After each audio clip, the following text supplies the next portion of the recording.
대한민국을 이끈 정치원로 20인을 통해 바른 정치의 길을 묻습니다. 한국 정치의 길, 원로 20인을 만나다 진행을 맡은 손정은입니다. 오늘 제가 찾아온 이곳은 한국 석유사의 산 역사가 담겨있는 대한석유협회입니다. 나라 산업의 근간이자 정치의 근본을 끊임없이 추구해온 분이 바로 오늘의 주인공인데요. 지금 그분을 만나러 가겠습니다.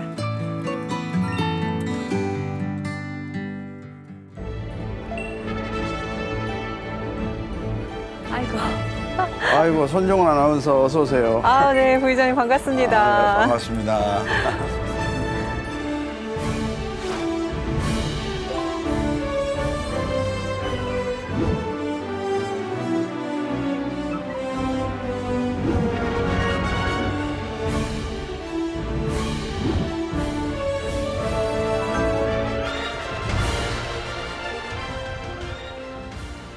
네, 부의장님 특별한 곳에 초대해 주셔서 정말 감사합니다. 여기가 대한석유협회잖아요. 예. 이곳은 어떤 곳인가요? 잘 아시잖아요. 모르세요? 여기는 세계 석유 시장의 정보를 수집, 분석, 평가해서 석유가 동향을 예측하고 거기에 알맞는 정책과 전략을 수립하는 일종의 싱크탱크입니다. 그렇군요. 오늘 부의장님께 아주 통찰력 있는 많은 이야기들을 들을 거라고 생각이 돼서 제가 오늘 굉장히 기대하고 왔습니다. 실망 안 드리도록 해야 되는데. 네, 오늘 잘 부탁드립니다. 감사합니다.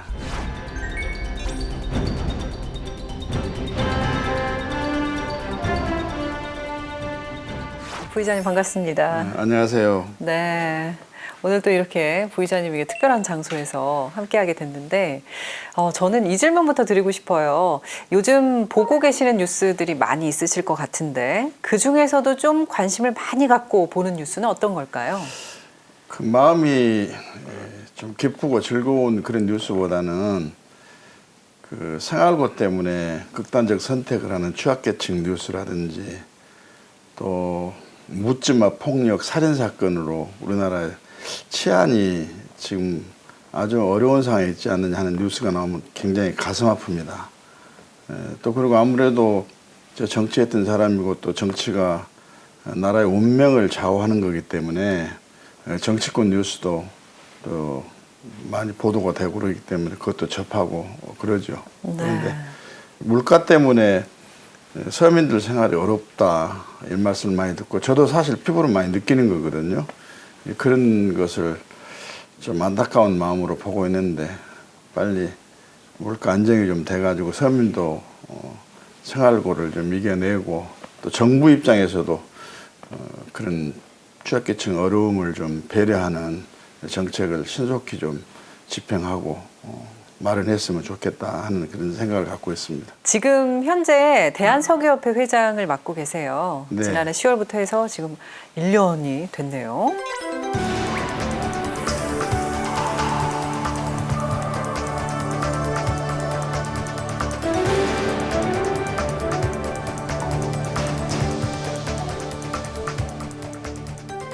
국민들 입장에서는 유가가 계속 오르는 게 엄청난 부담이거든요. 그러죠. 네, 이 부분을 어떻게 좀 개선해 나갈 수 있을까요? 그래서 저도 자동차를 운전하고 또 사용하고 있는데 저 지인들이 왜 이렇게 휘발유값을 비롯한 기름값이 오르냐 그런 질문하고 그러시거든요. 그래서 좀 안타까운데 우리 정유업계에서는 싱가포르의 국제 원유 가격을 거기다가 플러스 운송비만 붙이고 정유를 하는데 필요한 최소한의 보정비가 있거든요. 그것만 붙여서 하는 건데 그러다 보니까 국제 원유가가 올라가 버리면 석유 제품까지 휘발유라든지 경유가 다 값이 다 국제적으로 다 오르거든요.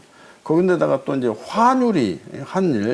환율이 어떻게 되냐에 따라서 그 영향을 또 받고 그러기 때문에 안타까운데 그래서 정부에서는 서민들을 위한 물가 관리 차원에서 휘발유 값의 약 2분의 1 정도가 지금 유류 소비세를 비롯한 여러 가지 세금으로 좀 거치거든요. 정부가 세수 결함이 있어가지고 고민도 많은데도 불구하고 지금 유류 소비세를 감경을 많이 해줬습니다. 그래가지고 이번 10월 말까지 감경 조치를 연장을 했다가 이제 11월 1월부터는 유류 서비스를 원칙대로 징수하겠다고 했는데 지금 저희들 또 지금 건의를 했습니다. 그 정부에다가 이 물가가 이렇게 올라가고 특히나 이 휘발유값이 너무 많이 오르기 때문에 유류 서비스에 완화를 좀 해주든지 경감을 좀 해달라 이렇게 요청을 좀 하고 있습니다. 네.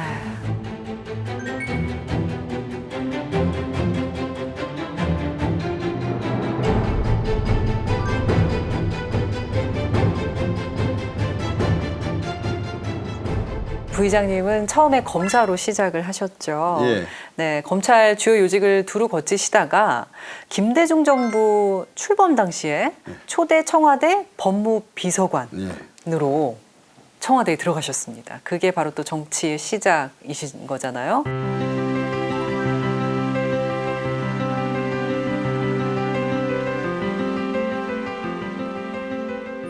그 당시 김대중 정부의 법무비서관은 김대중 대통령께서 후보 시절에 민정수석을 폐지를 하겠다고 공약을 하시는 바람에 민정수석과 지금 인사수석을 겸하는 역할을 했었거든요. 아마 이제 주위 분들이 검찰 출신으로서 사실상 민정수석 역할을 해야 할 분을 좀 데려와야 되지 않겠느냐 하고 이제 건의를 하셨던 것 같아요.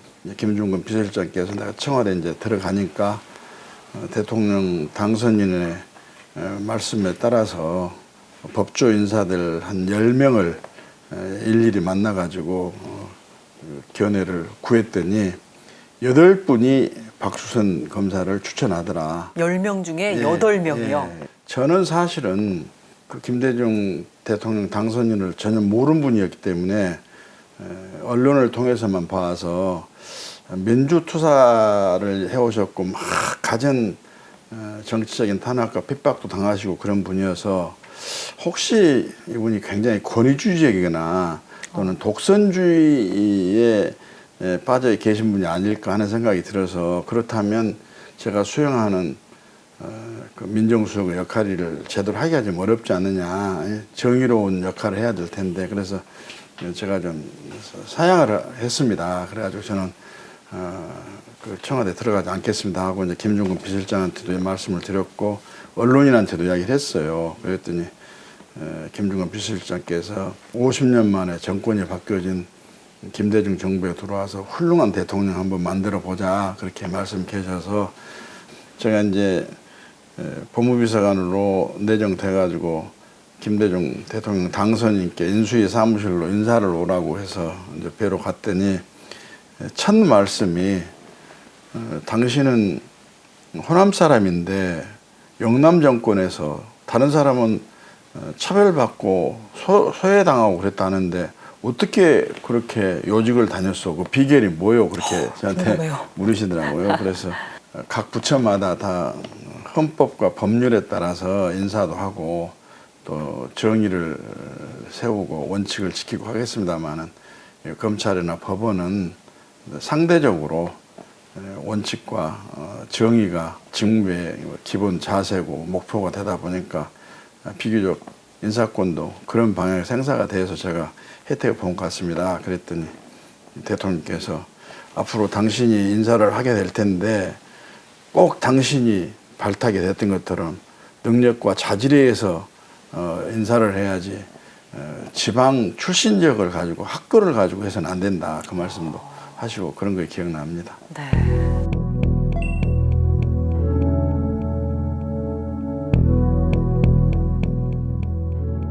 정말로 준비된 대통령이라고 많이 평가를 받고 그러셨는데 진짜 준비도 되셨지만 특히나 참모들을 활용하신 대통령이고 원칙에 따라서 사심 없이 국정을 하시는구나 하는 걸 많이 느꼈습니다. 저는 이제 참모로서 제가 담당하고 있는 분야에 대해서는 정말로 소신을 가지고 직언을 했습니다.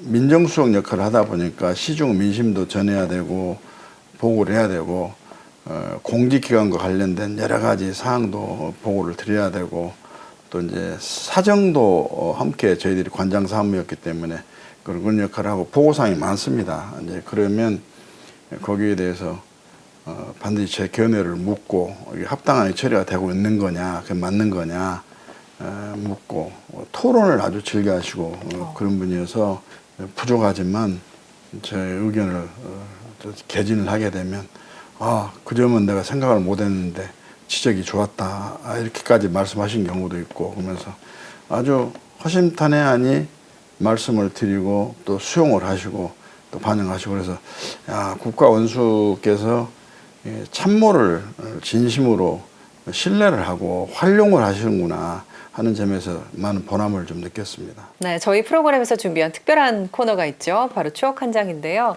오늘 박주선 부의장님의 추억 중에서 이걸 준비해봤습니다. 아이고, 네. 이 사진이 거의 48년 전에 있었던 기사 내용은 48년. 사진인데 그때 제 16회 사법시험 발표를 했었는데 제가 수석 합격을 했다고 그래가지고 수석으로 또 합격하셨어요. 예, 그래가지고 그때 어머님하고 저하고 단칸방에 살고 있었는데 기자들이 막 찾아와가지고 들어와서 어떻게 이런 데서 공부를 다 했냐고 막 그렇게 이야기를 하면서 이제 했는데 요 사진 모습 보면서 그때까지는 일방적으로 우리 어머님한테 희생과 헌신만 강요하다가 아마 최초로 웃음을 활짝 웃게 해주는 순간이었던 것 같습니다. 제가 사업시험 수학 합격해가지고.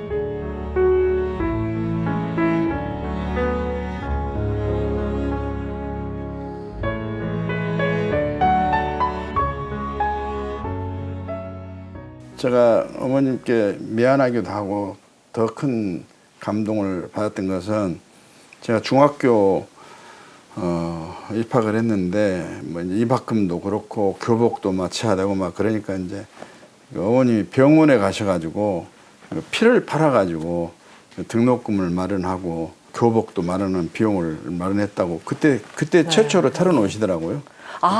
그걸 모르셨는데 저는 몰랐어요. 기자 취재가 됐을 때 처음 말씀을 하신 예. 거였군요. 그래서 저한테는 이 사진이 너무너무 감동을 주는 사진입니다. 제가 사업시험을 합격하니까 많은 분들이 그 어머니가 자식을 위해서 그렇게 고생을 하더니 하늘이 감동을 해가지고 자식에게 출세의 길을 열어준다 이렇게 막 이야기를 하시고 막 그랬거든요.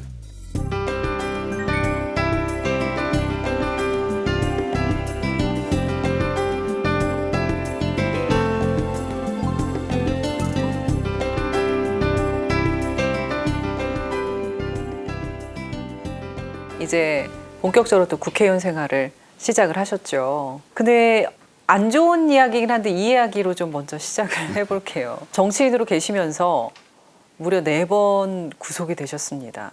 그런데 더 놀라운 것은 4번 다 무죄 판결을 받고 풀려나셨죠.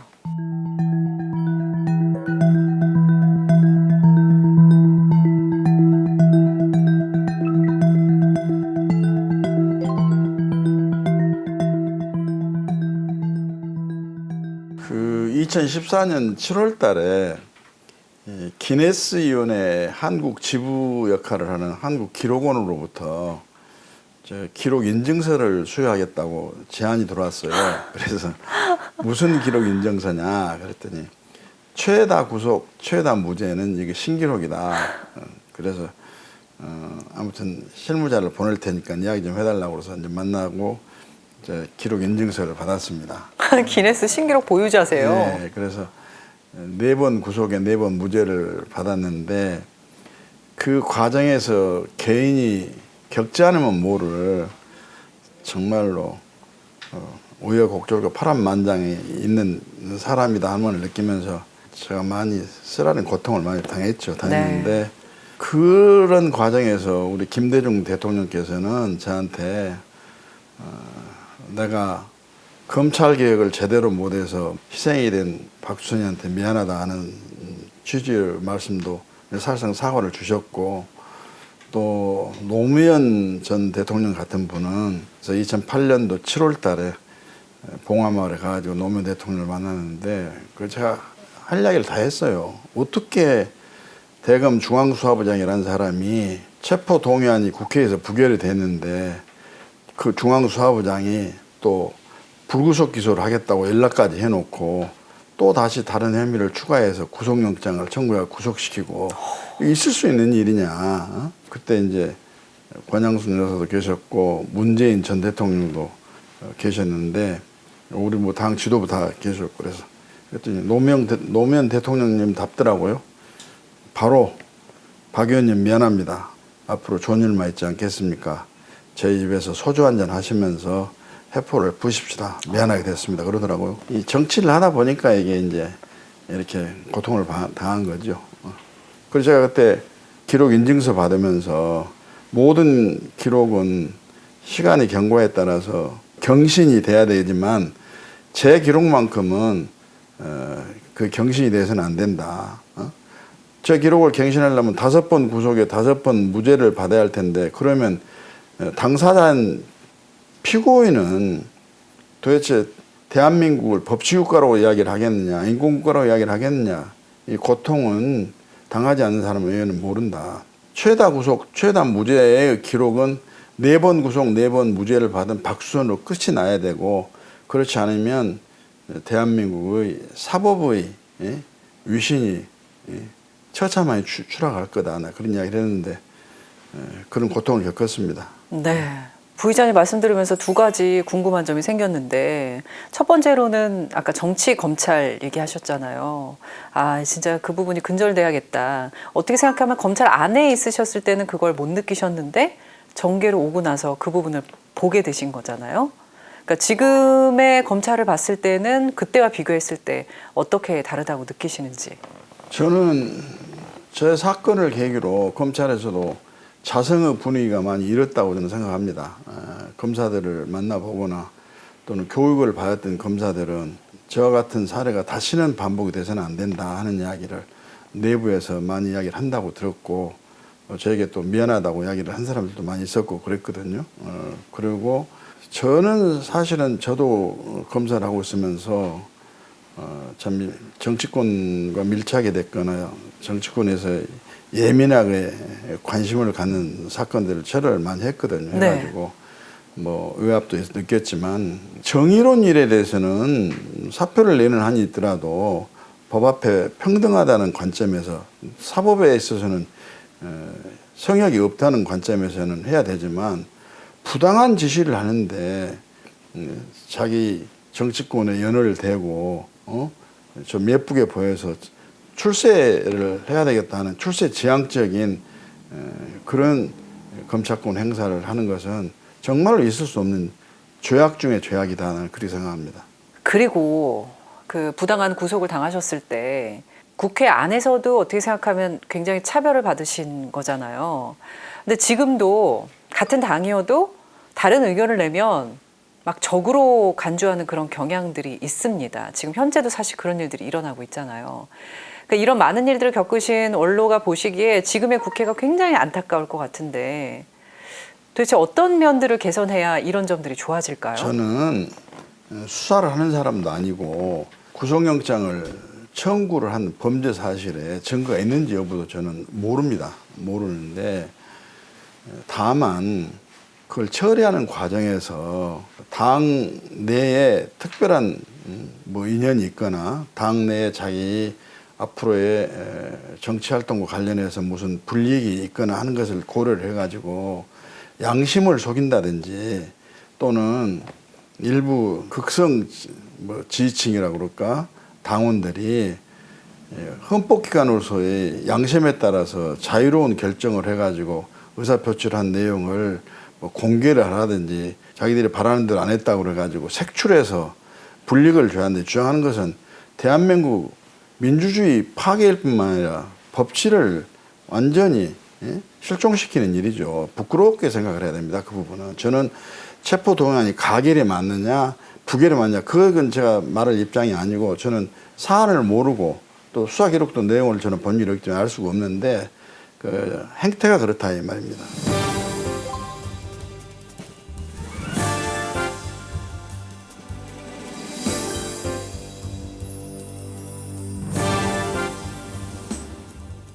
부의장님은 호남의 정치 거물로 평가를 받으시는 분이잖아요. 그쪽에서 또 사선을 하셨고. 그런데 지난 대선 때 윤석열 당시 후보를 공개 지지 선언까지 하셨습니다. 어떻게 보면 많이 놀랄 만한 그런 일이잖아요. 어떻게 그런 결단을 내리게 되셨을까요? 저는 뭐 현역 정치인도 아니었고 정치 예비군이었지만은 당내 경선을 하고 있는 중에 많은 분들이 찾아와서 윤석열 후보를 좀 도우면 안 되겠냐고 그래서 제 나름 생각은 이분은 검찰총장으로 재임하고 있으면서 소신과 강단이 있고 공정과 정의, 상식을 부르짖는 그 모습이 어쩌면 제가 너무 큰 공감을 좀 얻고 생각이 갖고 난 생각에서 그분에 대한 관심이 좀 있었고, 또 하나는 정치를 했던 사람으로서 이분은 정치 경력이 일천한 분이기 때문에 정치적으로 누구에게 신세를 지거나 또는 은혜를 입거나 한 일이 없어서 대통령이 되더라도 국정을 농단하거나 권력을 남용하거나 그런 분은 아닌 것으로 생각이 되고, 특히나 지금 현재는 정치적인 경험 미숙이라고들 평가를 하지만은 갈고 다듬으면 보석이 될 수 있는 원석가면 된다 하는 생각에서 그런 점에서 제가 이제 윤석열 후보를 지선을 하게 됐는데, 주위에서 야, 그 가만히 있으면 욕은 안 얻어먹을 텐데 뭔 욕 얻어먹으면서 그렇게 특정 후보를 지지해가지고 그러냐 이렇게 한 사람도 많이 있고 그랬는데, 이건 지금 정권 교체냐 아니냐는 다시 말하면 대선은 구구 전쟁이나 다름없다. 나는 정치 예비군으로서 전쟁이 나면은 향토 예비군이 전장에 투입이 된 것처럼 좀 나라를 건지는 전쟁이라 생각하고 정치 예비군으로서 내가 전선에 투입한다는 그런 각오로 가는 것이다라고 했는데, 뭐 지금 생각해도 제 나름대로는 그 당시에 판단이 틀리지 않았다는 생각을 갖고 있습니다.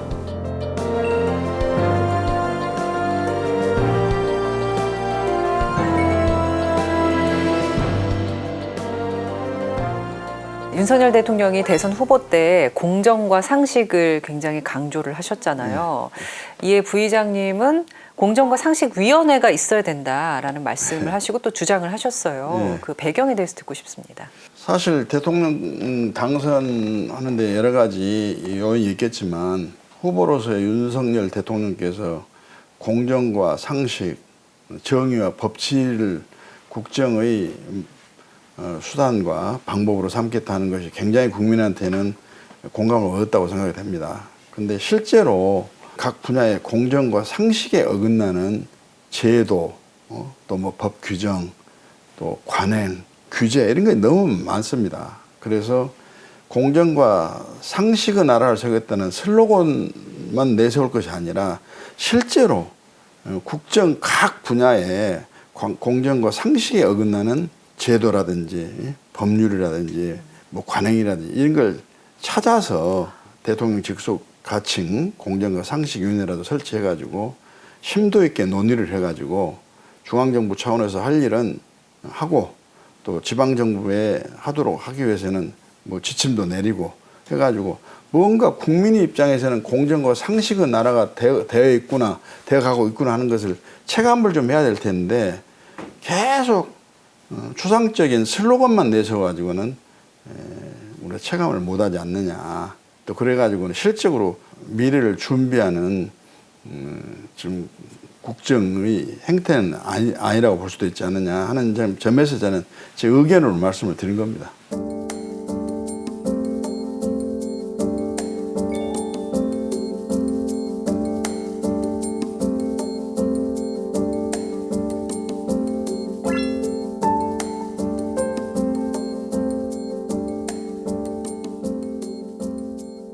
지금 현재 몸담고 있는 여러분들이 운영하는 정치권은 많은 국민들로부터 저건 아닌데 하는 비판과 비난이 있다는 것은 여러분들께도 잘 아시라고 생각됩니다.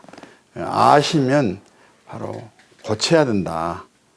고치려면은 어느 길이 정의롭고 어느 길이 옳은 길이냐 하는 것을 생각하실 필요가 있다고 생각됩니다. 이런 주장, 이런 행동을 하게 되면 나에게 어떤 결과가 올 것이냐를 먼저 생각을 하면 그건 상인이지 국민을 대표하는 정치인은 아니라고 저는 그렇게 생각합니다. 내한테 불이익이 오더라도 국민을 위해서 헌신하고 봉사한다는 자세를 먼저 앞세우면 나름의 역량을 발휘할 수 있는 좋은 계기가 만들어질 수 있다고 저는 그렇게 생각하고, 내년에 국민 여러분들로부터의 좋은 평가 받으셔가지고 큰 정치 한번 이루어가시는 계기가 되기를 기원합니다. 대통령께서 저한테 그러시더라고요. 소신을 가지고 직언을 내주기 때문에 너무 고맙소. 그런 자세를 가지고 나를 계속 도와주시오. 그러면 내가 그 은혜를 안 잊겠소. 그러시더라고요. 저는 국가원수를 모시는 비서로서 모신 그 자체가 영광스러운데 국가원수께서 비서에게 은혜란 말씀은 너무 과분하신 말씀 같습니다.